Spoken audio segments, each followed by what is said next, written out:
Good evening. I'm Tracy with KOGmissions.com, and tonight Carlos Xavier is my guest. I moderated his debate with Dean Izzard, Are the Sons of God in Genesis 6 Human? And this evening we're going to review some of the topics that came up in the debate and maybe a few more things that could relate to this discussion that you may find interesting. So you'll want to stick around until the end for those. Carlos, welcome. Hi, Tracy. Good evening. Good morning to everyone out there. Yes, we have people all around the world, so evening, morning, afternoon. That's right. And to all those that are going to be watching from Europe that are in the middle of the night right now. But Carlos, I wanted to thank you for all the hard work that you put into these debates, and thank you for debating in a Christ-like manner.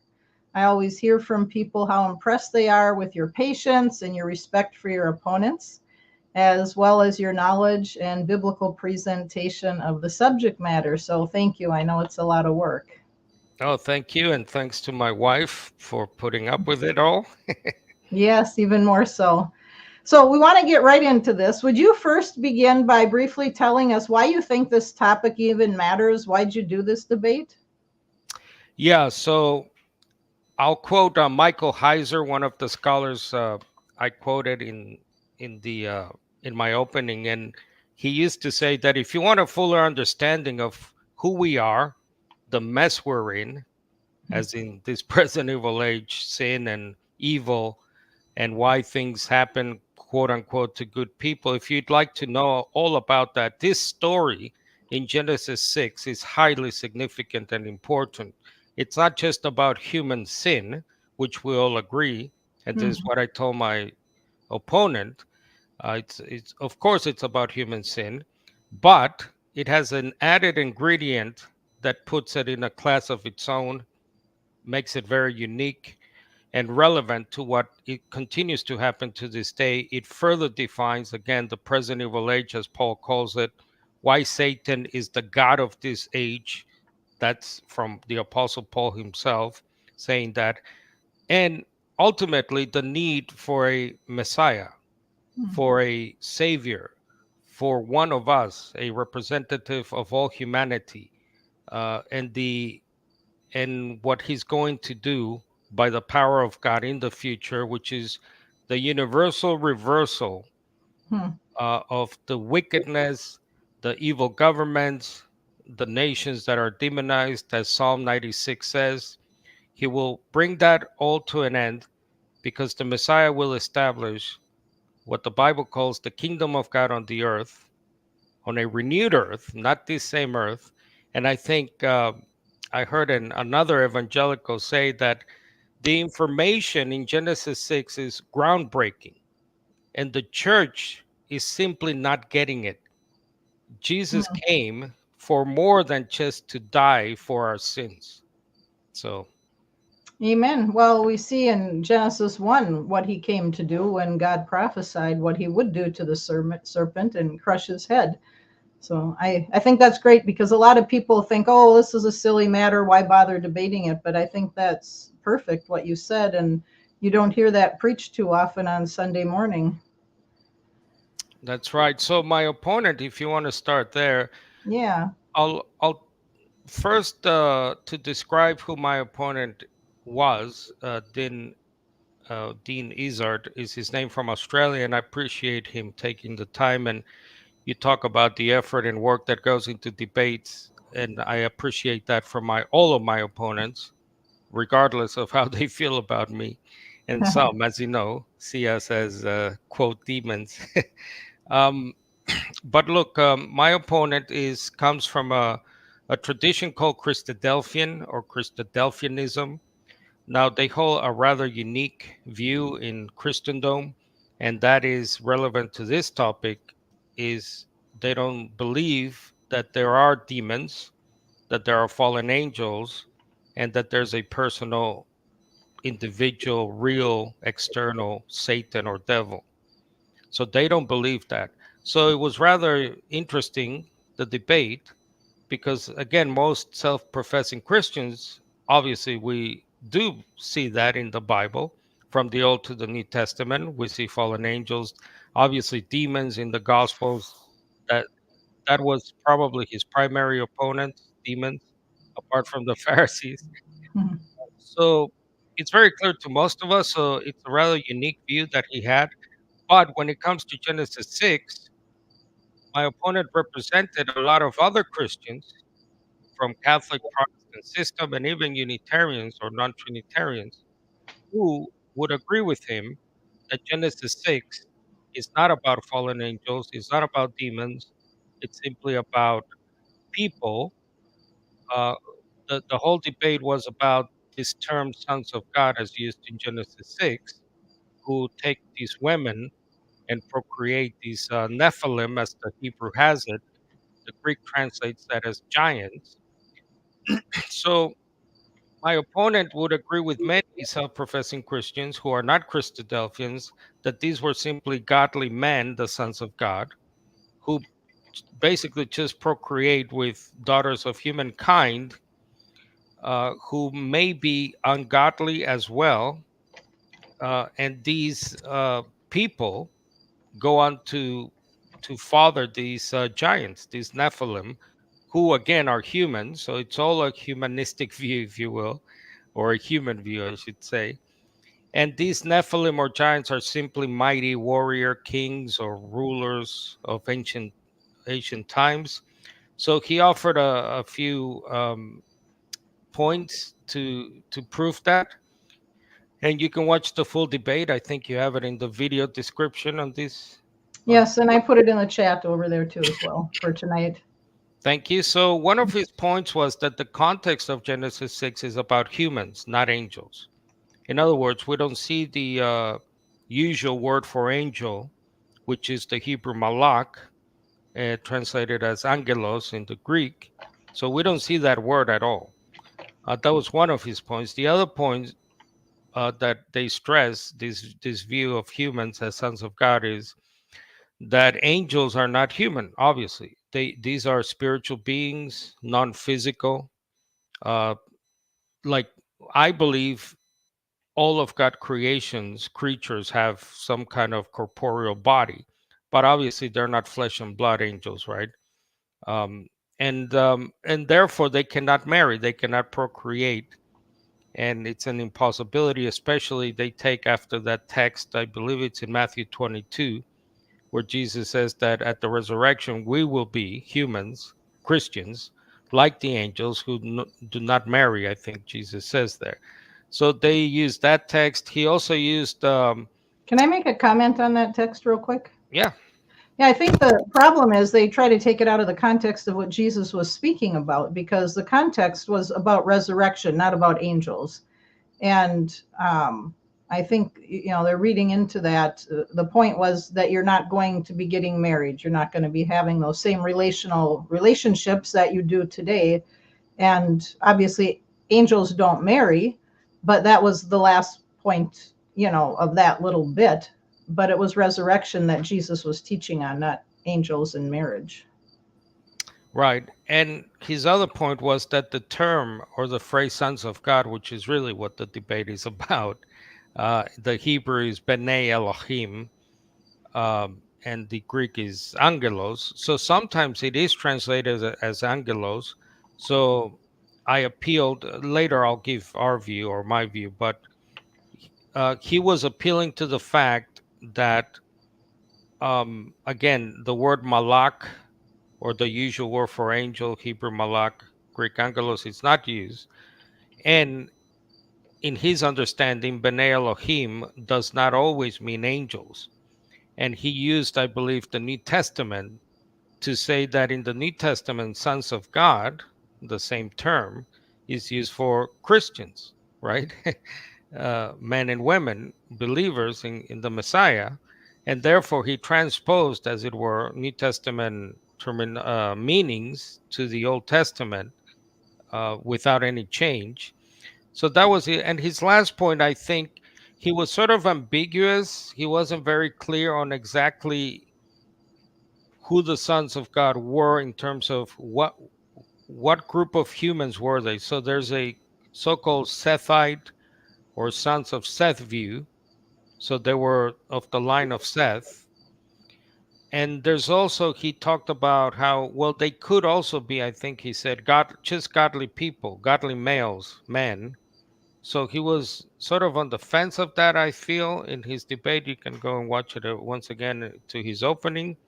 And I think he was uncommittal in that. So that made it a bit difficult because the sons of Seth so-called view is the popular one that most people appeal to. And we'll talk about that a little bit later.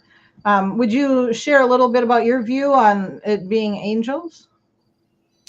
Yeah, so the the earliest view of Genesis 6 is that they were these were fallen angels, obviously not holy angels. So in my opening, I appealed first to the New Testament, to the letters of Peter and Jude. So the first letter of Peter, chapter 3, and the second letter of Peter, chapter 2, and the letter of Jude, where there are rather detailed passages there in those sections in the New Testament where I believe they are commenting on Genesis 6. So to make my point a bit clearer here, I'll show this. In my debate, I used what I call the five W's of Peter and Jude.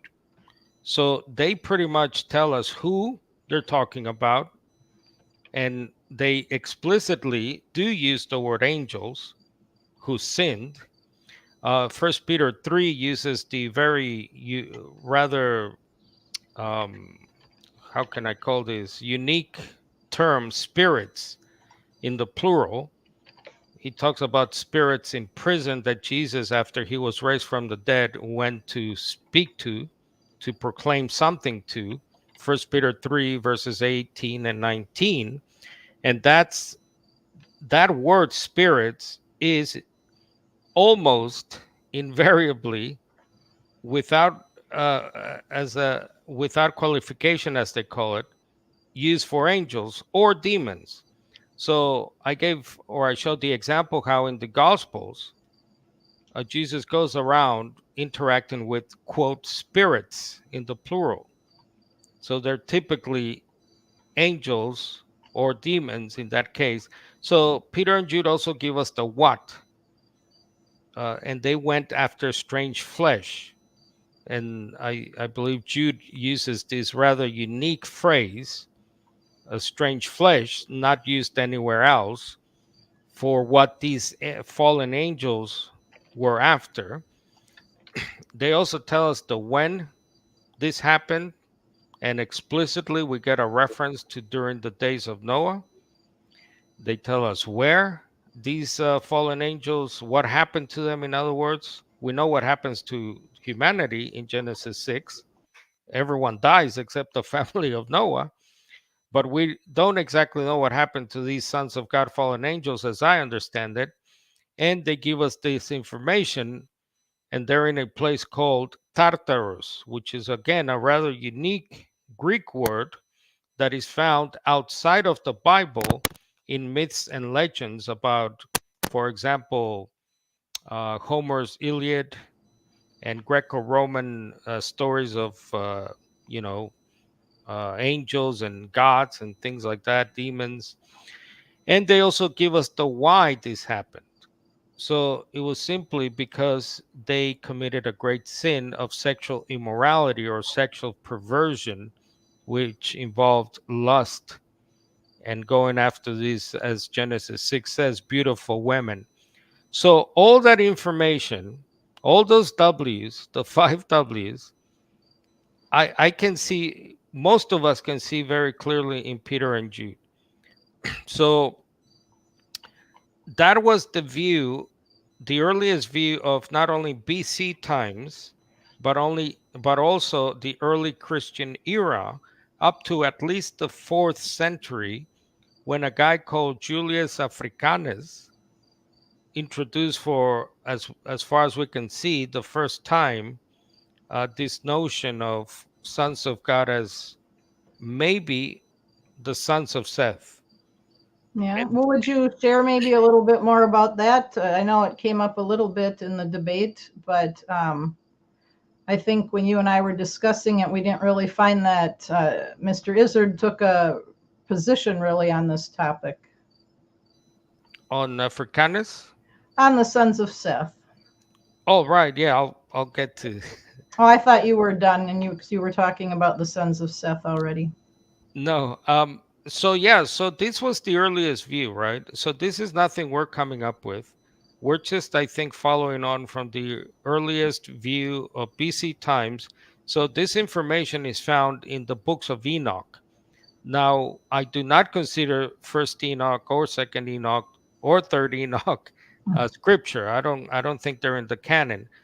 But the New Testament, many times, I think I read, I think there's a Wikipedia article, if you Google it, how many extra biblical books and works the New Testament writers either quote or reference or allude to, make direct allusions to, and I think it numbered like 100.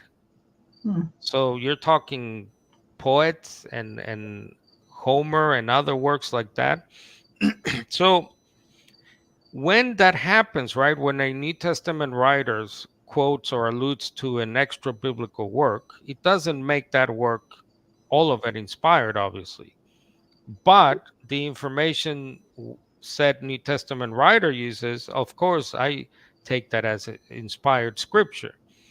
Anyway, so when it comes to the sons of God, um, it can be shown very clearly that especially Jude is using, even quoting at one time, it seems, from, I believe it's the first book of Enoch. Now, I'll just briefly read you a section of First Enoch. So this information of Genesis 6 is almost verbatim, word for word, recorded in the books of Enoch. Now, the books of Enoch, I think, have been pretty uh, universally accepted as BC time books before the Christian era. There are sections that have been found in the famous Qumran caves of the Dead Sea, also known as the Dead Sea Scrolls. So that further solidifies the fact that these are BC times records, right? Views. So First Enoch chapter 6. So you can read chapters 6 to 11, but I'll just give you a quote here, and you can hear Genesis 6 very clearly.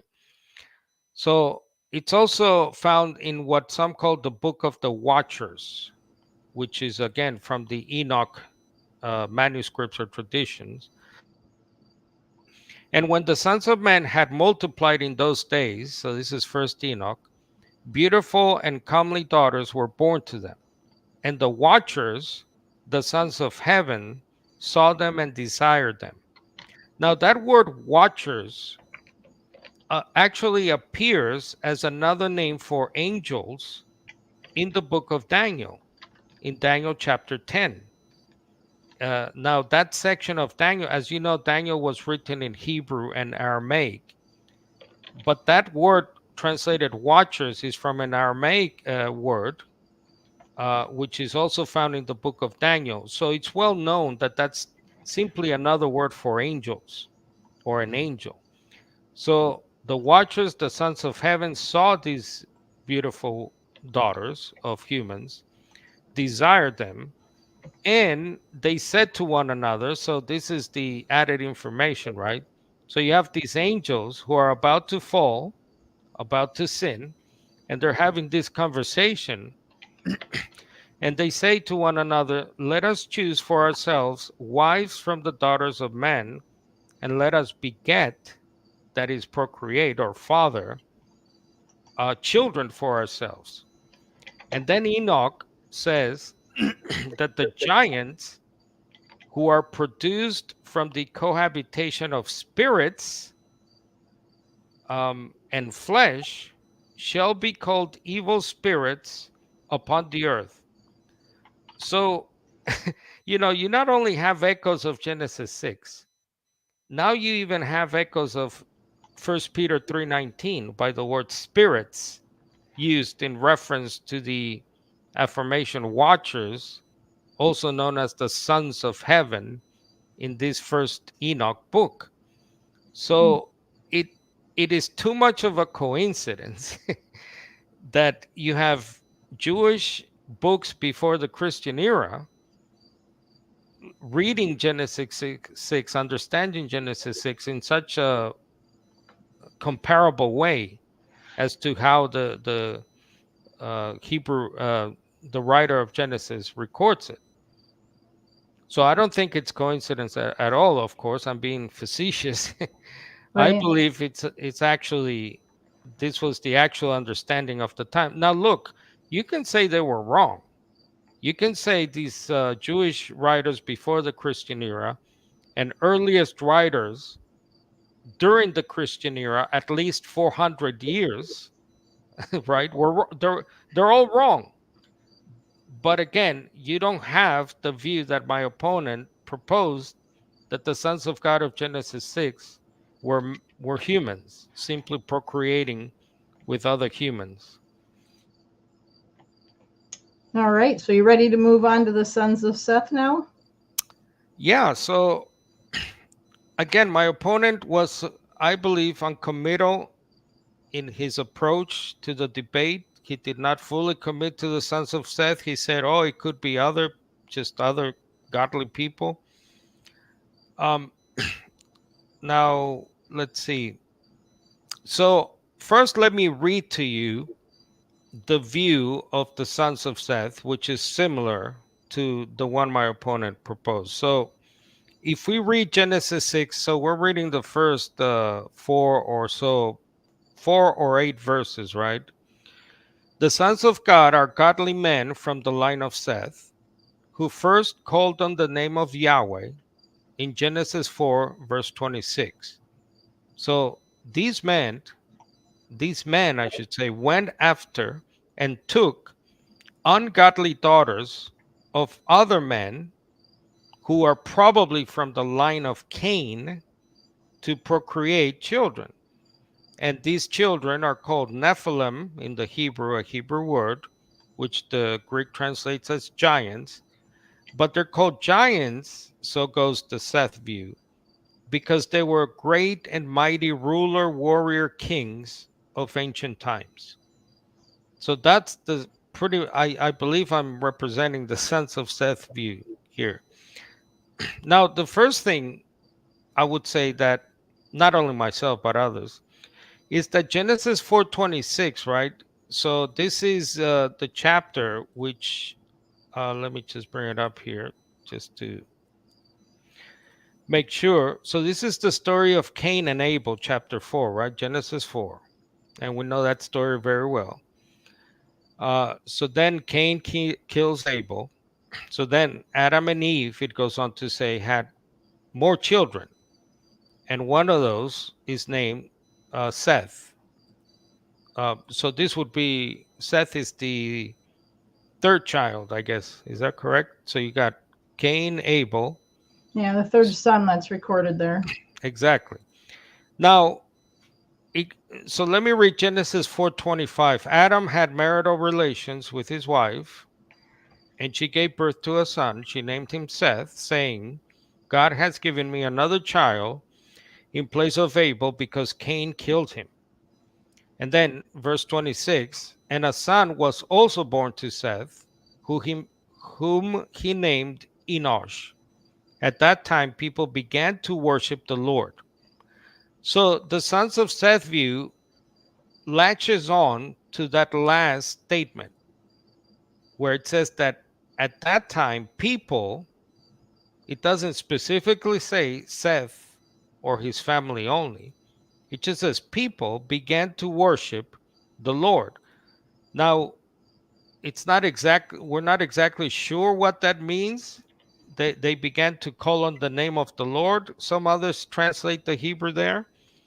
But this is where they rely on saying that, oh, this is only the family of Seth who are godly people at that time on the whole of the earth, and the rest of the people are wicked.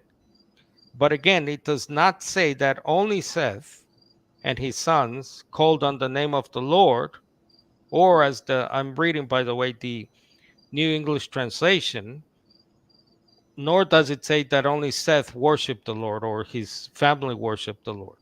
Hmm. Um, Yeah, I think you and I had discussed too prior to the debate in the Genesis 6 passage that if you really look at the context of it, that the first verse or two there, it's talking about humans reproducing, which is what God had told them to do. And there's no hint at it being evil or bad. And then it mentions these women being born and it calls them beautiful. Again, it's not saying anything about the women or anybody else that they're evil until it brings in what seems to be this third party, something that is different from what was in verses 1 and 2, that now had these relationships with these women. right, and that's one of the questions I had during the cross exam, because I'm trying to understand where, in other words, if we go back to, or forward, I should say, so we're in Genesis 4, let's go back to Genesis 6. So I asked my opponent, so if this is just humans multiplying on the face of the earth, but why does then God go on to say in verse 3, right? My spirit will not, will no longer be with humans, and I'm going to kill everything. Note, right? It's not just humans, it's all living things. Out of the blue. Well, like, what is the explanation? This is to this day one of my big questions on the Sethite view or the godly people view. I mean, we're only doing, by the way, what God commanded us to do all the way back in, what was it, Genesis 1. I mean, this is why um, God created Eve, so we can Well, and it doesn't multiply. say, Carlos, they were taking somebody else's wife, like adultery or anything like that. It doesn't give us any hint that there's some sinful relationship going on. Yeah, I mean, the text doesn't say that the daughters of humans were evil. It, I mean, you literally have to read that into the text. I mean, you have to read into both texts of sons of God. You have to read into it something other than angels. Now, by the way, just to go back to the sons of God, that phrase "B'nai Elohim," right? It appears, I think, around 6 times in the Hebrew Bible, and it appears predominantly in the book of Job, Job chapters 1 and 2, Job's chapter 1 and 2, and it well, I shouldn't say obviously, but there's debate, but I believe it's a reference to angels in heaven. Now, my opponent did agree, by the way, that uh, one of the references of B'nai Elohim, which is again in the book of Job, chapter 38, verse 7, it says, "When the morning stars sang in chorus, all the sons of God shouted for joy." So my opponent agreed that uh, those are angels. So yeah, so the other question I had is to the sons of Seth view: why would godly, faithful sons of God go after faithless, ungodly women, as you were saying, Tracy? It makes no sense. It doesn't say that in the text. You have to read it in the text. The other thing against the sons of Seth view is that Genesis 6, verses 1, let's see. So if we go back to Genesis 6, when humankind or mankind began to multiply on the face of the earth, daughters were born to them. The sons of God saw that the daughters of humans were beautiful.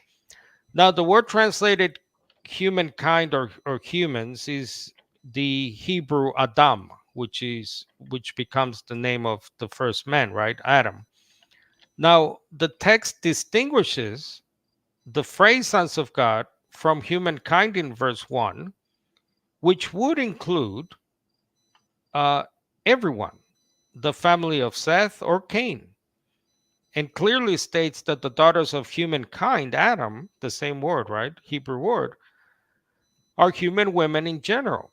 not just the daughters of Cain, as the sons of Seth view proposes, and also the phrase sons of God, B'nai Elohim in the Hebrew, is never used for Seth or his family anywhere else. So this would be a unique case, I guess, if you hold to the sons of Seth view. The word Adam, to go back to that in verses 1 and 2, is given, then you have to give it two totally different meanings. In verse 1, it's a broad reference to all of humanity, which is multiplying.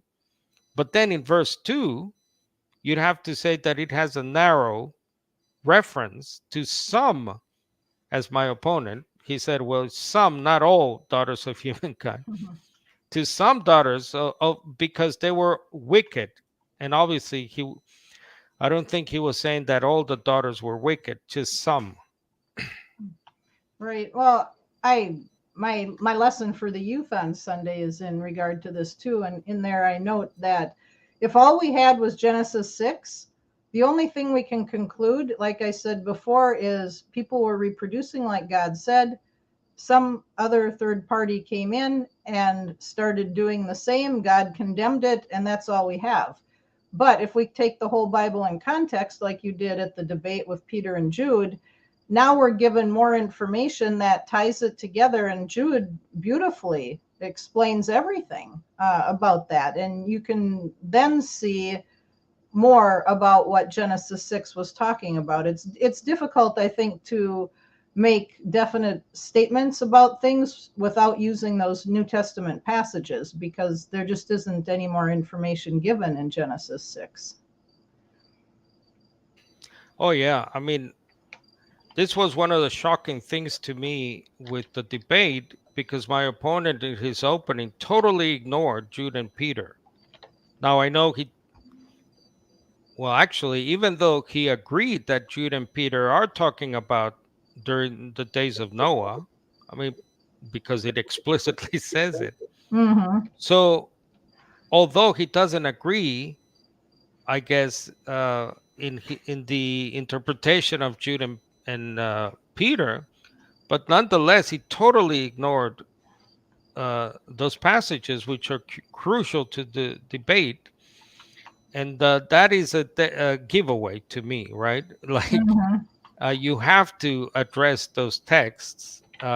Now he did in his rebuttal, as he kept reminding me. But my point was that it was astonishing to me that in your opening, in giving your view, you won't even tell us what they're talking about, because if you don't believe they're talking about fallen angels, so what are they talking about? Even though he agreed, my opponent, that the setting was the days of Noah before the flood Mm-hmm. and Mm-hmm. after the flood, because Jude also, as you know, brings in Genesis chapters 18 and 19 about Sodom and Gomorrah. Right. Yeah. Yes. So do you have any more thoughts on Seth view, or do you have any other thoughts that you'd like to share in regard to the debate? Otherwise, we'll move on to a few other things. Yep, let me address two things about the sons of Seth view. If you look at most, I'll put it here on the screen, see if I can share this. Can you see that? Yeah. Okay. Now, this is Bible Hub. You can look this up yourself, but I want to show you what I believe is a bias by translators, English translators. There's a bias which pushes the human view of Genesis 6, and I'll show you in what way I believe English translators are pushing that Genesis 6, it's really about humans, nothing more, nothing less. It's just humans multiplying. You'll note there that I highlighted, I hope you can see that, the word wives. You see that there? Yes, it's clear. Okay, so invariably you have wives there. Um, I see that the Aramaic has women, which is interesting, but pretty much everywhere else, I'll say most of the time, not invariably, you have wives. And then you also have married or marriage. And the NIV uses married, and God's Word translation, which is a paraphrase. And let's see. So that's about And it, that's something I you have to be think. careful with, Carlos, too, when people are using commentaries. We can find some good information there, but you have to remember this is, man's view, what they're writing, and you can use this to weigh it out. But if you go to the interlinear there and you can see the actual Hebrew of it, which you'll probably be bringing up right now, it doesn't say that. And wives is only one of the, women or females that can be used, and it would probably be more accurate because it isn't talking about marriage. Right. And I think the point of the language as used here in these verses or this verse, it's about something immoral, sexual immorality, sexual perversion.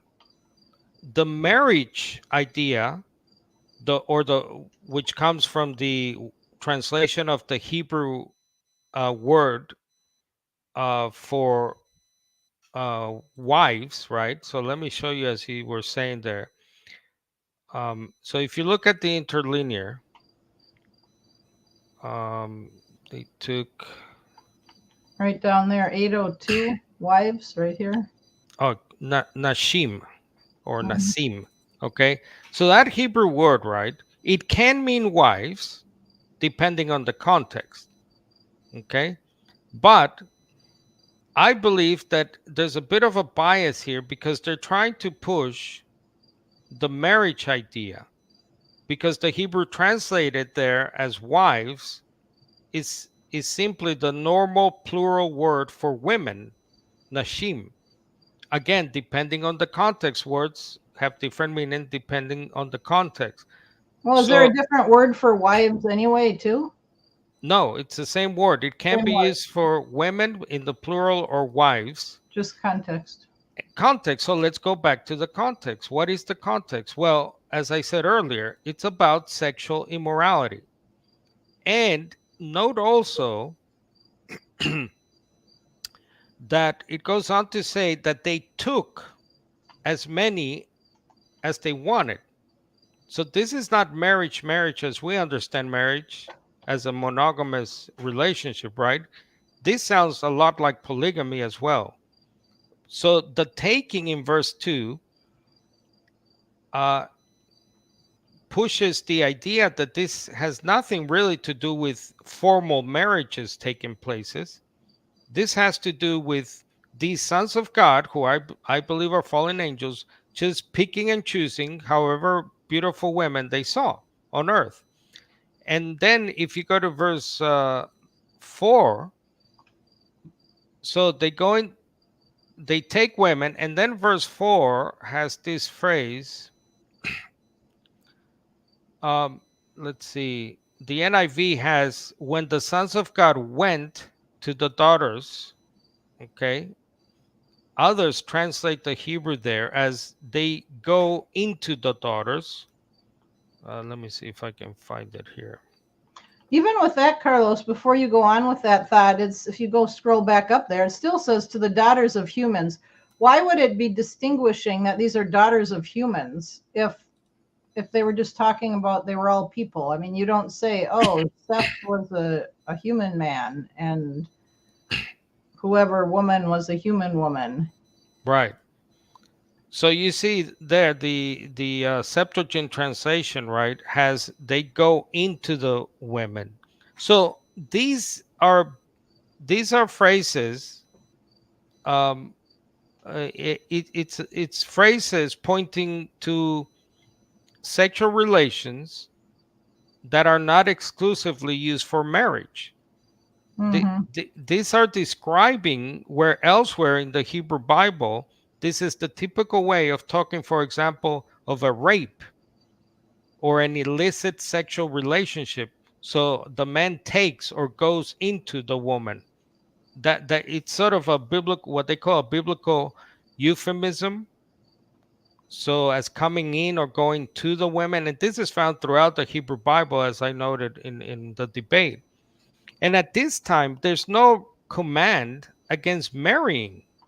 And I think you said that earlier, Tracy, that Mhm. the if these are just people multiplying, people marrying, even if you go with the marriage idea that I believe is imposed upon the text by English translators because they need the human view, there's no commandment against that. That was actually the commandment to procreate. So the concept also of Israel's sonship, I said in the debate, refers to the relationship between God and his people, and not to the whether these were godly men, the sons of God, involved in this marrying, if you want to look at it as such. Mhm. All right. Well, thank you so much. I think that was good. As Sharon says, that both doing such a great job of clarifying. So, yes, thank you, Carlos, for all that work. And I'm blessed to be able to talk to you about these things outside of these debates. If you don't have anything else about the debate, I have another question for you. Are you done with the debate stuff? One more thing about the children. I'll end with the actually the children. Just quickly back to the angels. That angels Okay. cannot procreate and so on. So in the debate, this was another burning question. If the sons of God are simply people, men, not fallen angels, how do you explain the Nephilim giants? So the Hebrew word for Nephilim, sorry, the Hebrew word for the children is Nephilim, translated as I said as giants.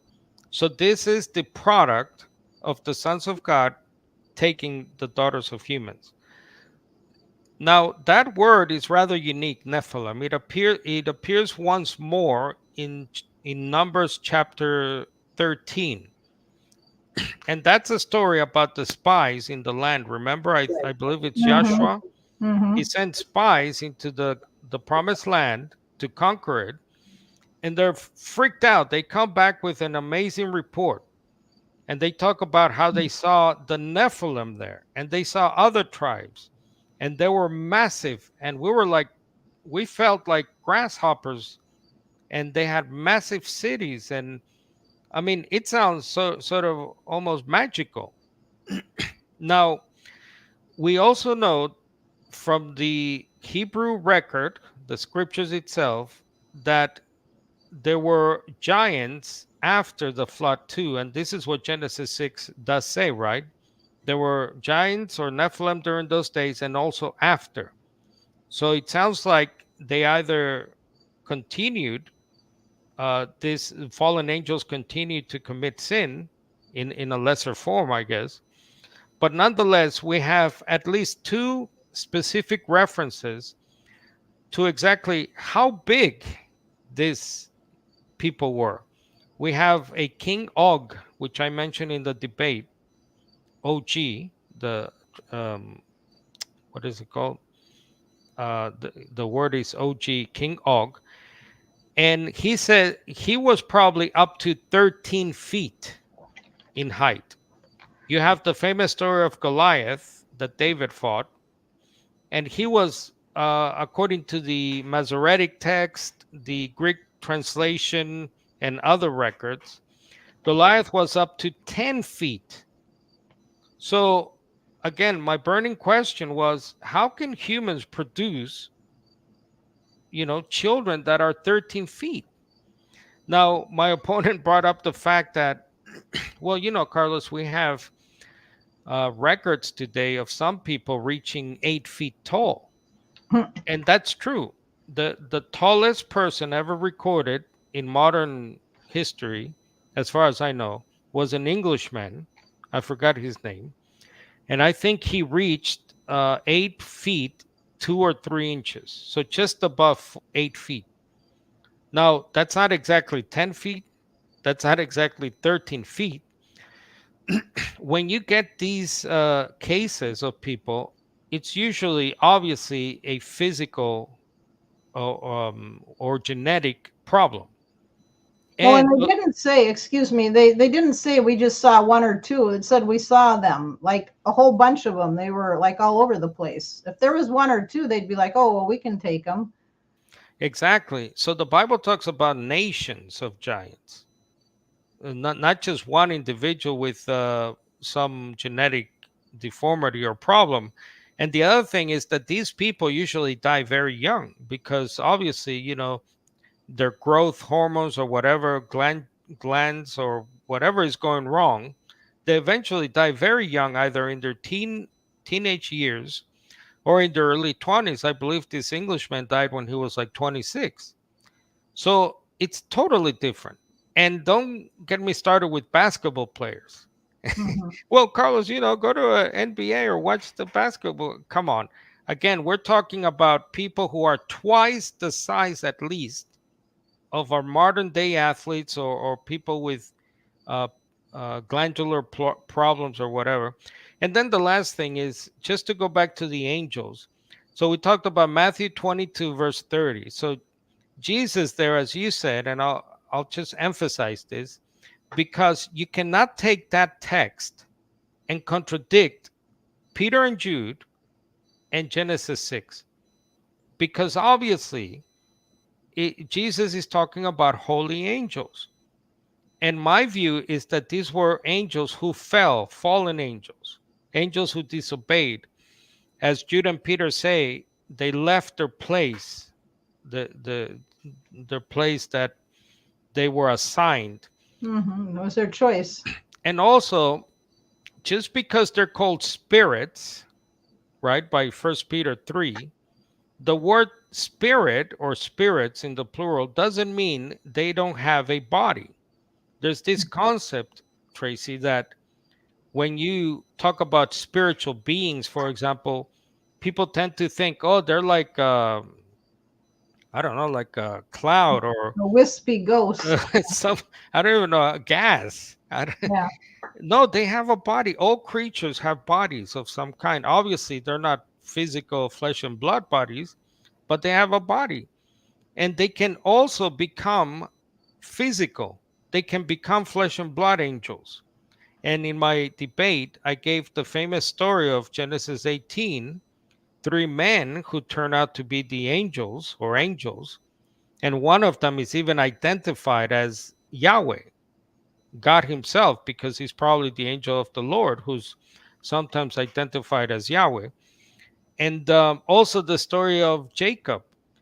In Genesis chapter 32, Jacob famously wrestles physically with a person. He thinks it's a man, but Yeah. then it turns out to be an angel. So angels can become very much physical. By the way, just to go back to Genesis 18, those three angels ate and drank with with Abraham, if you remember. So they obviously can take on physical features, but in Genesis 6, they went obviously a step too far. Um, Right. Right. so yeah, Yeah, I that think those two are great examples, especially the wrestling one too. I mean, he wasn't just holding on to air. right. Right. And today, just one other thing, Tracy. You're Um, using up all your time, Carlos, but keep going.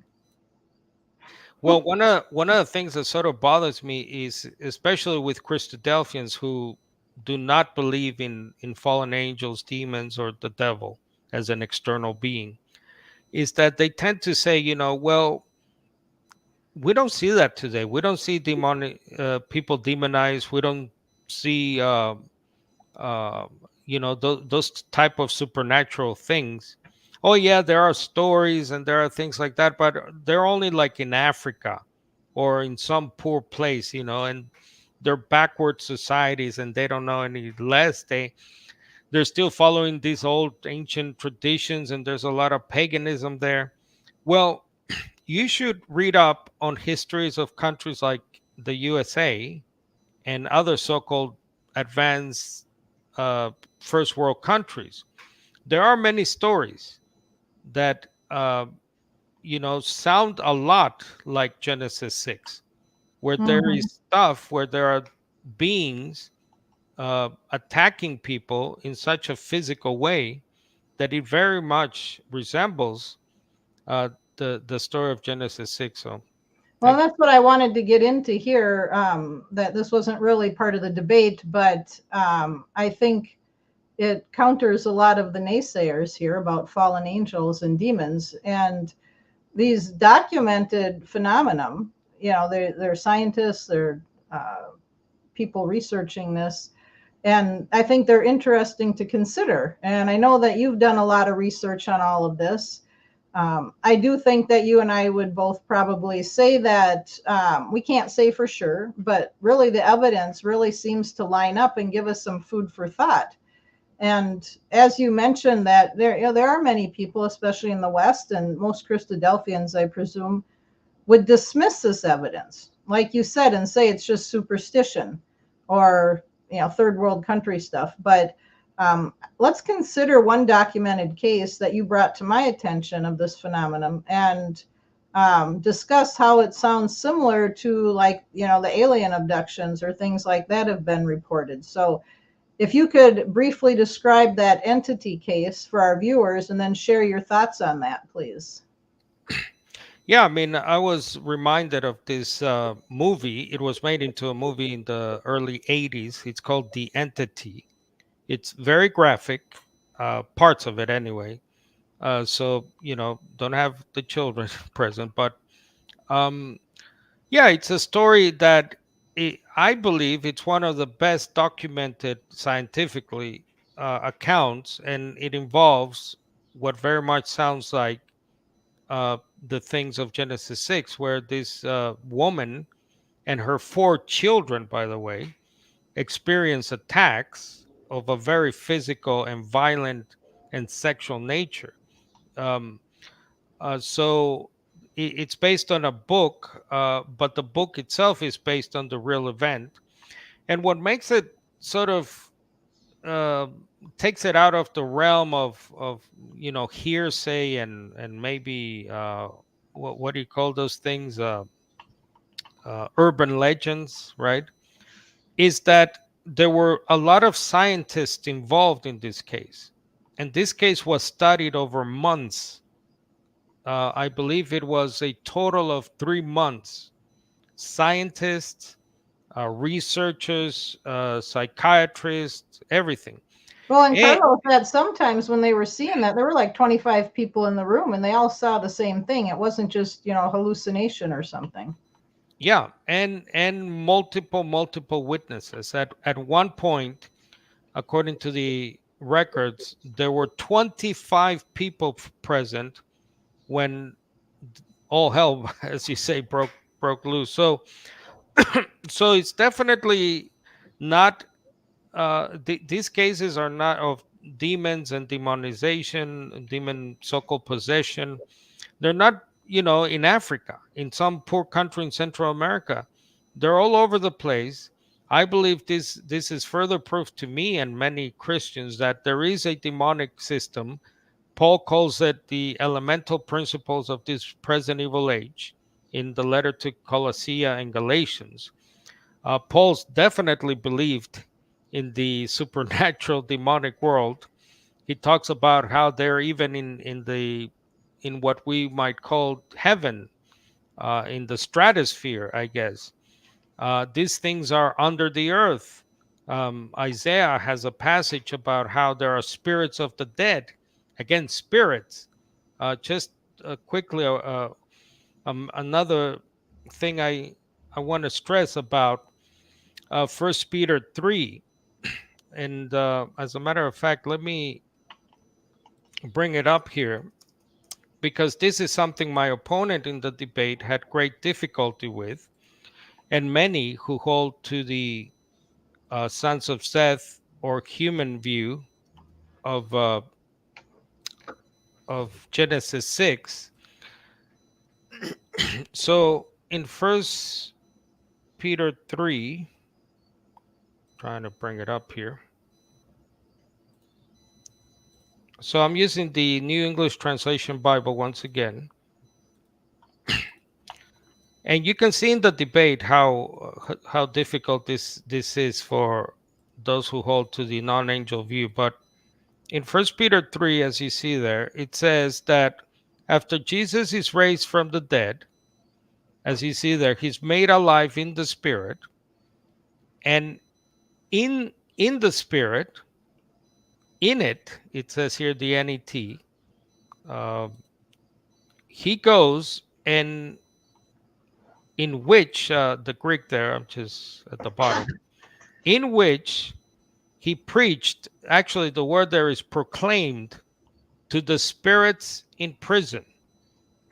So Jesus, after he's raised from the dead, goes somewhere, a place called the prison, which I believe is this place Tartarus, that the other writers fill us in on, which is believed to be underground, not exactly the grave or as the Hebrew calls it, Sheol, but it's somewhere on a compartment maybe.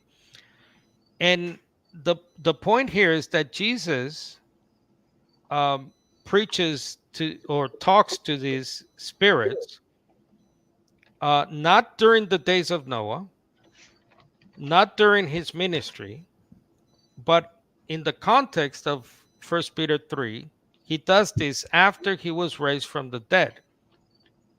My opponent had great trouble with this passage specifically. In he had troubles showing that the word spirits, again in the plural, is used for humans and anywhere else without qualification, as we call it. Um, and he had great trouble. Let me bring it back up here. In when this happened, when did Jesus do this? At one point, he gave, I think at one point he gave me like three answers. He said, "Oh, it could have been during the days of Noah. It could have been during his ministry, and it could have been to his apostles 40 days after he was raised from the dead." So yeah, that's a tricky one, I think, for Well, them. the interesting thing, Carlos, is he agrees with us that Jesus was human. He didn't pre-exist. And so obviously it wasn't back then if it was Jesus. And he also agrees with the sleep of the dead, that when you're dead, you're dead. So it can't be anybody that was dead because they would be sleeping and not talking or listening or anything else.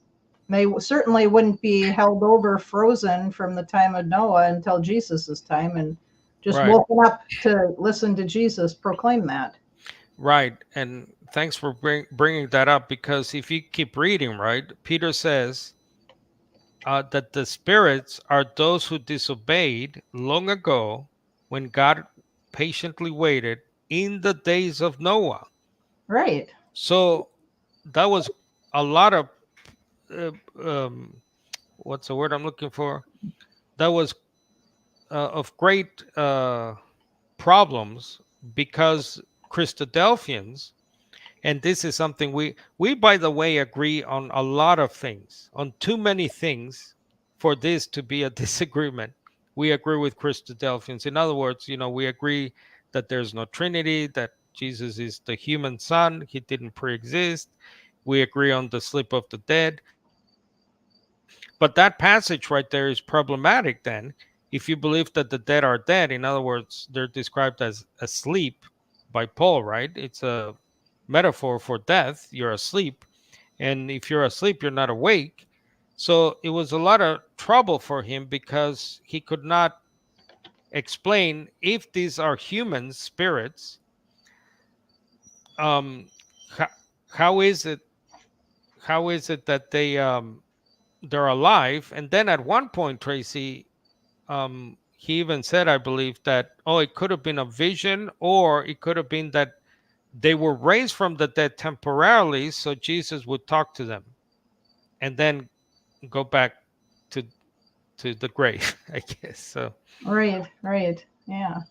So, do you have anything else to share, maybe in regard to that entity case or ghost, UFOs, or anything like that? Because we get a lot of these reports, And, you know, like that one gentleman said who was researching the entity case, that, you know, you get, you know, 25% of them only are maybe legit people that actually had something happen. But there are those people. I mean, obviously, you get the people who are just making things up and, um, you know, doing that hoax or whatever. But um, there are like this one legitimate where many people saw it, and you know, how do you explain that? And it really does seem to fit with what we saw back in Genesis 6 and what Peter and Jude talk about as well.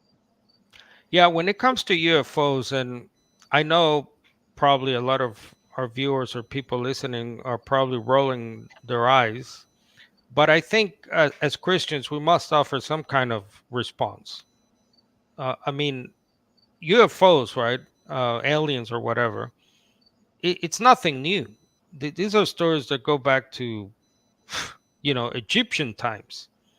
So for us to simply ignore that or dismiss it and or roll my eyes to you and go, oh, you're crazy. No, I think first of all that's rude. Um, and second Even of if all, you can't see you. there's too much evidence. There's just look. This is what I say about UFOs, Tracy, is that it's sort of ironic that people who rely on eyewitness accounts from thousands of years ago, like we do, right? I didn't see Jesus. You didn't see Jesus. So people who rely on our religion relies on eyewitnesses, yet we have millennia old eyewitnesses to these so-called UFOs, flying saucers, whatever you want to call them, and we're just going to, oh, don't be crazy, oh, just dismiss you, oh, stop reading or watching too many movies. I think we need I think we need Christians to take this seriously, especially after our own government, the U.S. government, recently, for the first time in 70 years, finally confessed that they have been lying. No big surprise there, right? But the military has been lying about these things in the skies.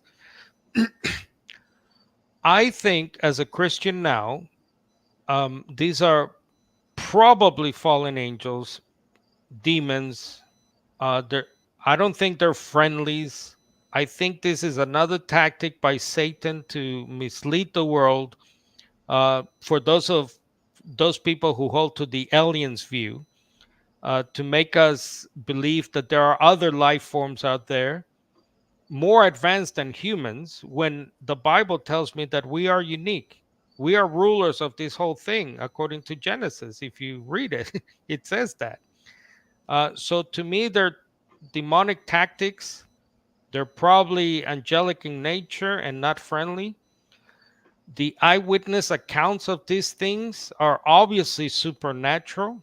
In other words, you have the best of us in the air, pilots, and not just any old pilot. These are military pilots, jet pilots, astronauts, the best of the best, people who have trained their whole life to use this and this, and they cannot explain the movements and so forth and so on. These things move in such a way that scientists uh, have to admit they transverse physics. They they're supernatural. Clearly, they're underwater. They're in the sky. They're in the space.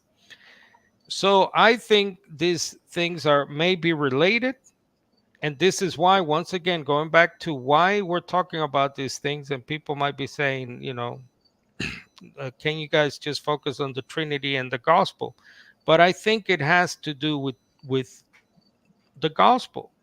Again, you want to know why we are in the situation we are as human beings, as a world, as a system that is dominated by evil, where there's, as time goes on, Tracy, there's barely any good to see in societies, in our communities. So much demonic activity. If you're a Christian, not just from the human side of it, but there are supernatural things out there. And again, read Paul. Paul is very much focused on the supernatural. What is it? Is it in Ephesians? Our battle is not with flesh and blood, but with what? So that's it. Principalities. Yeah. Ephesians chapter 1. Carlos, could you please, because I know when people talk about the Nephilim, when they talk about these fallen angels, the sons of God, and demons and Satan, they flip-flop names a lot. If I'm correct, the Nephilim are the offspring of the fallen angel and the human, correct? Yes. Okay, so the Nephilim, they aren't. I would say they're probably not the aliens per se, because I would think that those would be more of the fallen angels, because the Nephilim are half human, half, like we see the superhumans, I guess, on the earth. They aren't the ones flying about. Now, I know you've shared before, there's some views that when the Nephilim died, there may be a difference in them than humans who die and are dead, where the spirit could of somehow that was in there from that fallen angel could live on, which could be the demons of Jesus' time that they were casting out. But I think there's a little bit of confusion about the Nephilim and the actual angels that have fallen and are the ones actually doing these crimes, as I would say. Yeah, so there's some speculation on exactly what happened. Let's call them the first generation Nephilim or giants. So those before the flood. What happens to them? So the tradition of BC times and early Christian times I mentioned, they pretty much agree that uh, some of these demons, some of them, look, the angelic system is full of different types of beings, angelic beings. And Mm-hmm. this goes for holy beings and evil beings. So there are Mm-hmm. different categories. You hear some of the names, cherubims or cherubims. Mm-hmm. Uh, if you look at, for example, the vision of Ezekiel chapter 1, you'll see how the prophet describes some of these angelic beings. There are different also status. There are archangels, right? Famously, Archangel Michael and Gabriel. There are also just angels. There are angels of the Lord. So there are different categories, different names. When it comes to demons, it's the same deal. They go under different names. You even have a very unique demon called Lilith, which is a female name. So it could be the first reference to a female angelic being that I know of. Mm-hmm. Um, in terms of the Nephilim, the tradition says that when the first generation Nephilim giants were destroyed in the flood, it is believed that God has allowed them to continue to exist in a disembodied state, similar to the demons Jesus encounters. If you remember in the famous story of Legion, the so there's a demon. Jesus comes and asks them, "Who are you? What's your name?" And they say, he or they say, it's interesting, right? Plural and singular. We are Legion. Now, those demons in the Gospels, they are definitely disembodied beings because they actually need a host. They need a body.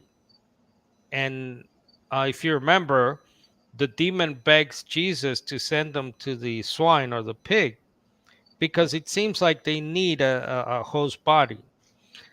So there are all different kinds and shapes. I believe that the Nephilim could have continued to exist in that state, in a disembodied state.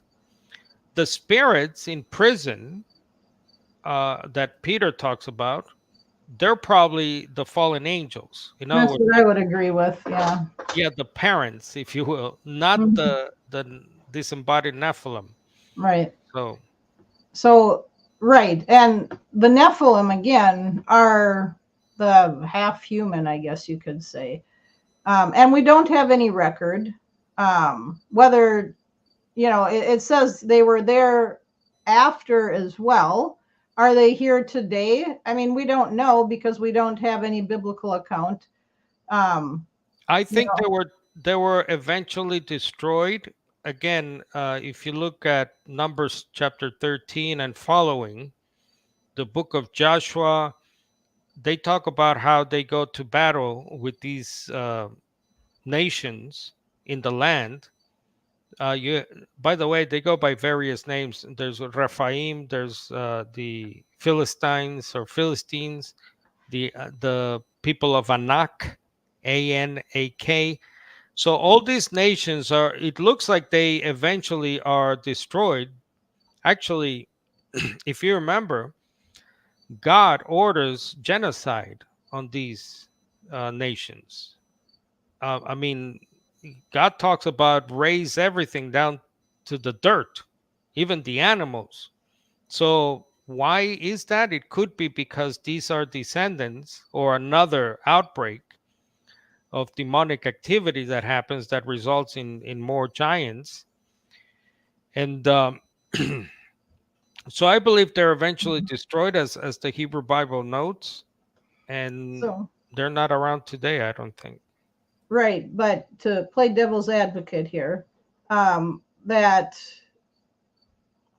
woman Doris from the entity case, she claims that she was raped, so she just didn't get pregnant from her rape.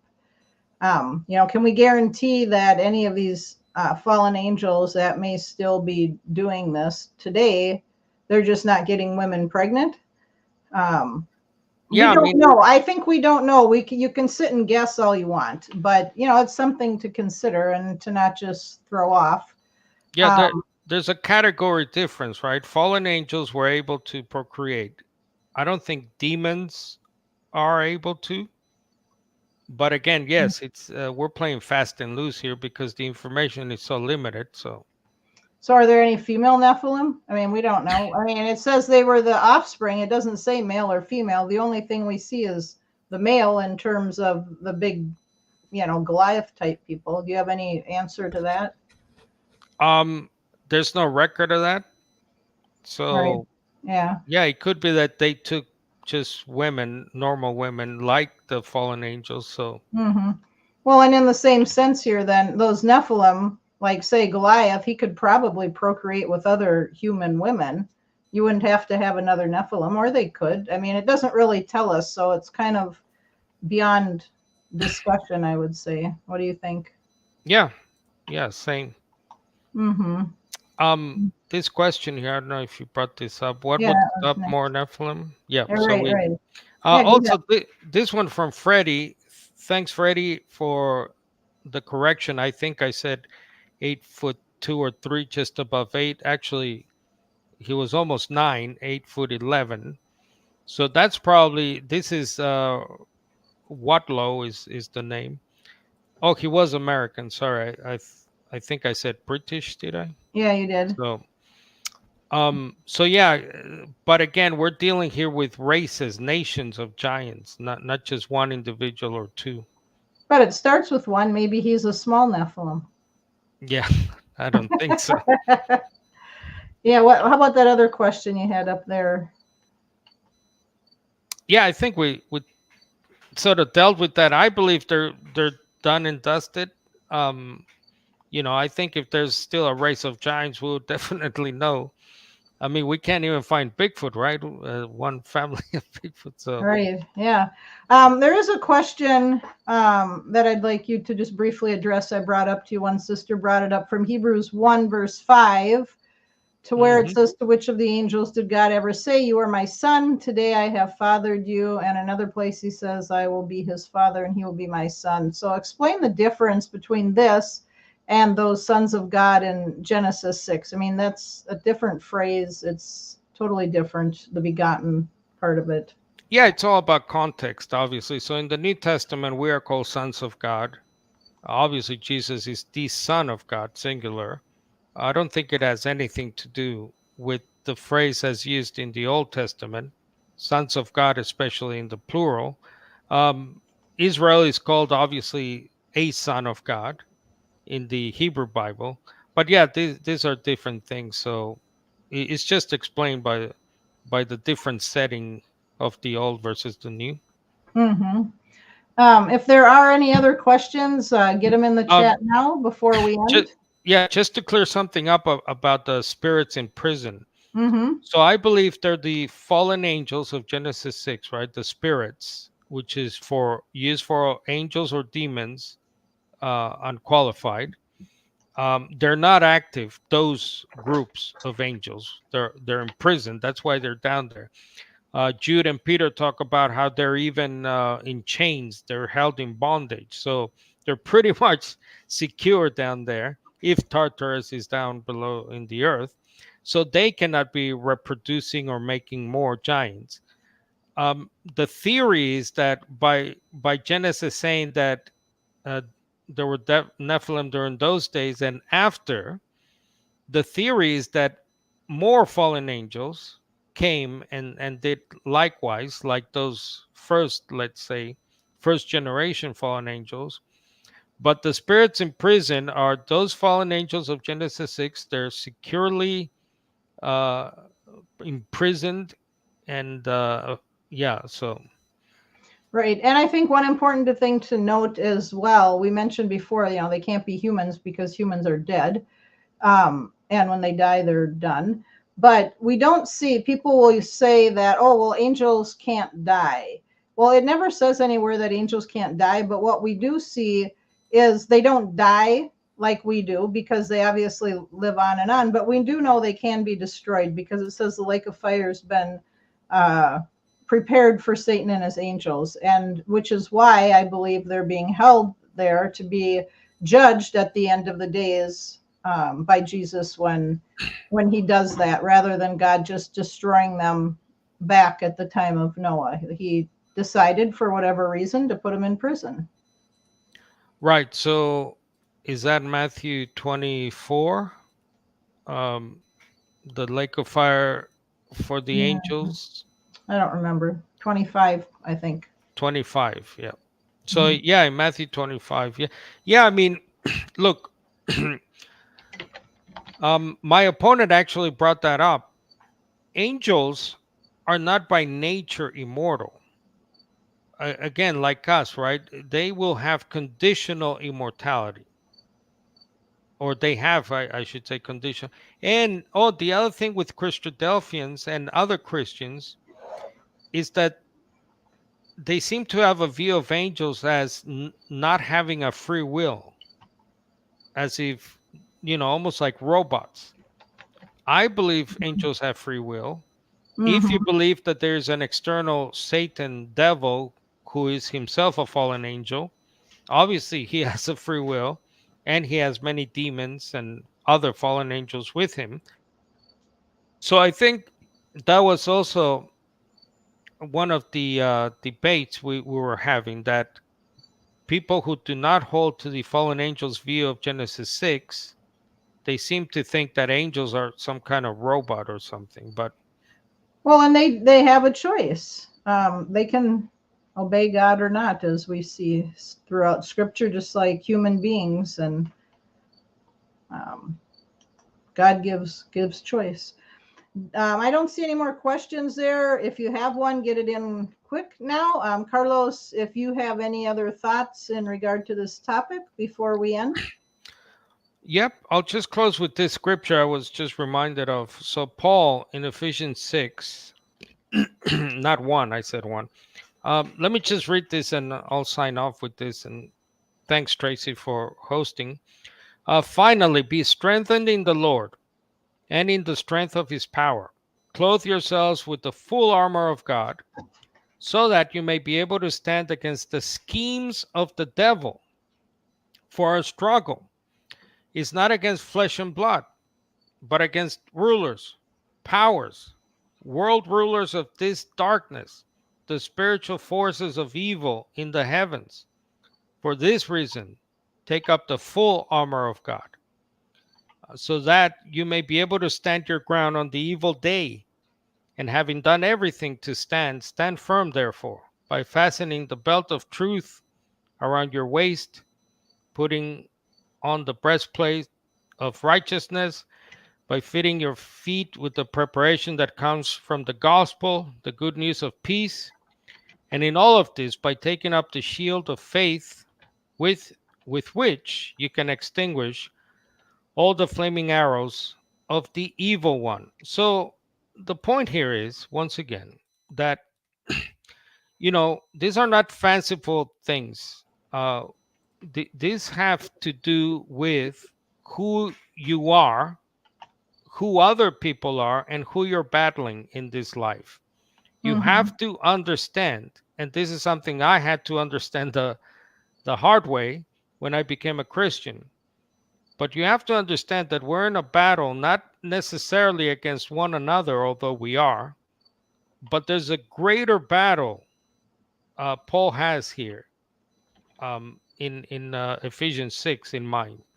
So Paul Mm-hmm. very much believed in these things. He preaches about these things.